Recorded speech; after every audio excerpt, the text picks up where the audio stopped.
If you were on MySpace, if you were like a brutal kid, if you were into deathcore back then, you had this song on your profile. Don't lie, I've got the receipts.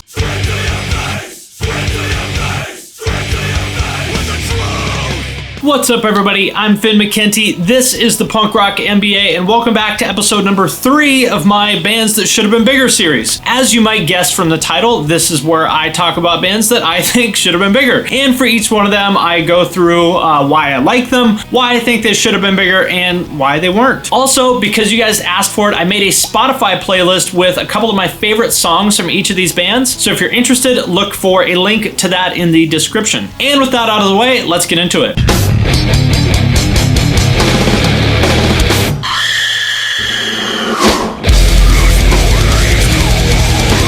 Band number 1 is Job For A Cowboy. Now, a lot of people will hold this band up as the classic example of like a band that fucked up and ruined their whole career, but I don't think I agree. I mean, I kind of do, but I kind of don't, and I'll explain why. So first of all, let's back up. Let's rewind back to, I don't know, 2005, I think is when they came out. If you were on MySpace, if you were like a brutal kid, if you were into deathcore back then, you had this song on your profile. Don't lie, I've got the receipts. You had Embodiment of a Machine on your profile, and for good reason. The song is fucking sick. I mean, listening to it even now, it's fucking good. It has tons of groove, it's super catchy, they can play. I mean, there's a reason why they had so much online hype. And when they released their first EP, the Doom EP on King of the Monsters, it looked like they were off to the races. They followed that up with an album that also did really well. It seemed like they were gonna be the next big thing, but it just didn't quite happen. That first album did well, but every album that's come out since then has kind of gotten a little bit less and a little bit less and a little bit less traction. And the reason why is very simple. They chose to start playing technical death metal. And they do it really well, don't get me wrong, but I think it's one of these cases where even if you're good at doing a thing, it doesn't matter because people want you to do something else. You see this a lot when bands change their style. They change it from this to that, and even though they do the new style well, people aren't interested because that's just not what you came there for. It's like if you go to Chipotle and they try to serve you ice cream. You're like, cool, ice cream is great, but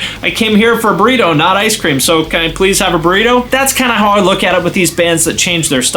And to get back to my original point about whether they fucked up their career, you know, a lot of people look at it that way, but I disagree, and here's why. These guys are not dumb. They know what they're doing. They know that what they're doing now is less commercially viable than what they used to do, and they know that if they put out that big breakdown deathcore album, everybody would love it, and that would probably be the best thing they could do for their career in terms of the financial sense, but they don't do it. And this is why I don't think they fucked up their career, because they're doing what they want to do. You know, who can blame them? They started the band when they were like 15 or 16. How many of us at 30 years old would want to play the same shit we were playing when we were 15 or 16? Probably not many people, right? So I totally get it, and I actually really respect it. That to me is the definition of artistic integrity. That you play what you want to play, even though you can make more money doing something else.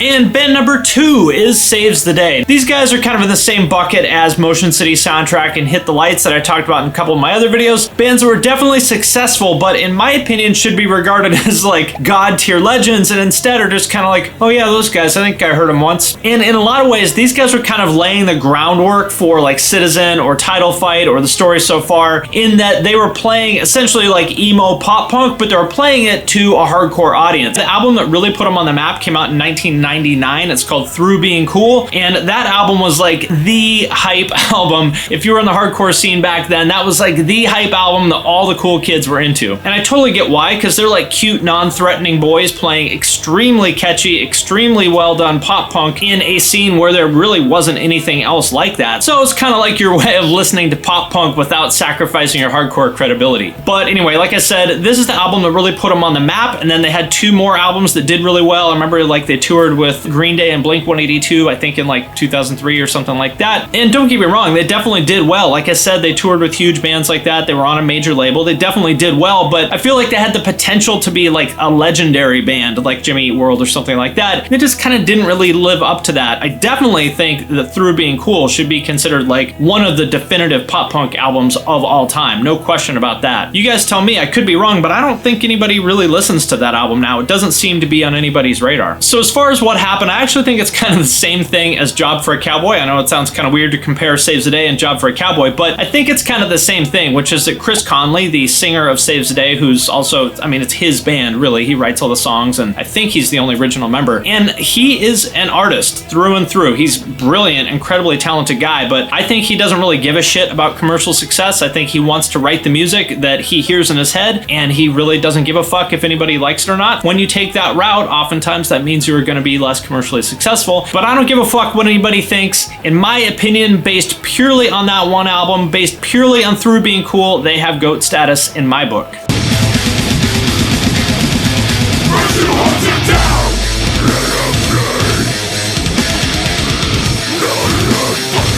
Band number 3, Jerome. Now, I don't know if anybody watching this has ever even heard of this band because they were very obscure, but to me, these guys are just the absolute cream of the crop when it comes to like underground MySpace deathcore. They were from the suburbs of Chicago, and I think only a band for maybe 2 or 3 years. And, you know, I actually just realized they started when they were in high school, just like Job for a Cowboy and Saves the Day. So, I don't know, maybe we're noticing a trend here. When you start a band when you're 16 years old, it's pretty likely that that band is not going to last forever. But anyway, these guys were not necessarily anything incredibly unique. They just played like that early Chelsea Grin style like breakdown deathcore, but they just did it so fucking good. Their demo is so fucking heavy, so pissed, so brutal. If you're into that style, it just doesn't get any better than this. Eat the Gun is the song you want to check out. Holy fuck, that song is heavy. Now, as you can hear from the clip I played before this, it's definitely rough around the edges in terms of production by like 2018 standards, because remember, this is before local bands knew how to like edit the shit out of everything and sample replace all their drums and make everything sound perfect. I actually like it. I think that rawness adds a lot to it. It makes it just feel so much like pissed off, adds so much energy compared to like those really flat, sterile recordings where everything's just perfect. But I don't know, maybe that's just me. I like recordings that other people think are too like raw and sloppy. Like to me, Suicide Silence, No Time to Bleed is just like perfection. And a lot of people think that sounds like shit. And like I said, this is their demo that they did when they were like 16 or 17 years old. So I have to think that if their demo sounded this good, they could have gotten a lot bigger if they had time to kind of mature and do some better recordings. They're kind of part of the same cohort as Born of Osiris and Chelsea Grin, so I think if they stuck around, they could have been easily as big as either of those two bands. They had quite a bit of MySpace hype, and it seemed like maybe they were going to go somewhere, but they broke up after, I think, maybe only 2 years. I don't know why, but like I said, they were teenagers, and when you're that age, you know, bands break up for all kinds of different reasons, so who knows? It's actually really hard to find any information about this band. I've looked. I'm weird, and I spend my free time looking up what happened to Jerome. As far as I can tell, 2 of them ended up being in the band Monsters, who are also fucking awesome. You definitely need to check them out. And I think the drummer ended up playing in Oceano, but don't quote me on that. If any of you guys are like from the Chicago area or know anybody that used to be in this band, let me know. Tell me in the comments what happened to the guys in Jerome. The people need to know. Everybody says they want $1 million, but I'd rather have 1,000,000 days with you. My account doesn't go that high. Band number 4 is All. All is literally the Descendents with a different singer. As some of you guys may know, the Descendents broke up in 1987 when Milo Aukerman, the original singer, decided to go to grad school, so they got a different singer and they changed the name of the band to All. All is the name of the last Descendents album, so they literally just picked up where the Descendents left off with a different name. But as popular and legendary as the Descendents are now, All was never anywhere near as popular, and I think there's a few reasons for that. Even though it is essentially the Descendents, and you can totally hear that, it's not like straightforward, accessible pop punk. It's weird, progressive, technical, like, I don't really know what to call it. It actually kind of sounds like Voivod. Very experimental. I personally love it, but I totally see why it's not commercially viable. They did have one kind of minor hit. They had a song called $1,000,000 that they did a video for that got some airplay on MTV's show called 120 Minutes. Got a little bit of buzz, but just kind of never really went any bigger than that. And there's a couple reasons why I think they never really got any bigger than that. Number one is, like I said, a lot of their songs are really weird and experimental, and there's inherently a limited audience for that. Number two is that they weren't great looking guys. And in the pop punk genre, that matters. And before you guys call me an asshole for saying this, let me read you a quote from Bill Stevenson. He's the drummer of All and the Descendents. It's easier to market some of those mall punk bands because you've got the fashion that's there with it. You know, the nice hairdos and the fake British accent. But with All or Descendents, it's basically these ugly dork people playing music. Sounds harsh, but I mean, he's not wrong. The other thing is that in 1996, the Descendents started playing music again, which I think really overshadowed All, because to be honest, Milo was just a way better frontman than any of the singers for All. So yeah, if you like the Descendents and also like weird music, then maybe check out All. They're like the more technical, progressive, experimental version of the Descendents. My personal favorite is their 1990 album, All Roy Saves, but that's definitely the weirdest one, so proceed with caution. Don't blame me if you don't like it.